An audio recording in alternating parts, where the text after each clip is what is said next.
Welcome to Drawliper channel, and in today's video I am going to show you how to download maps on Google Maps. Now the first thing you have to do is go to Google Maps.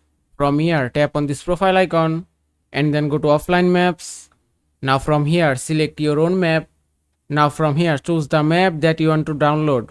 If I select this specific area and then tap on download, and you can see that will start downloading. Now give it a moment to download it.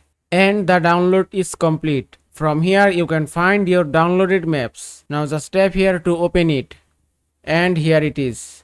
Also, if you want to change this downloaded map name, just tap here, then tap on this pencil icon, and from here type the new name, then tap on save, and it's changed. Also, if you want to delete this download map, just tap on three dots, then tap on delete, then tap on yes, and it's deleted successfully. And that is how you can download map on Google Maps. I hope this video was helpful. If it was, please give it a thumbs up and don't forget to subscribe.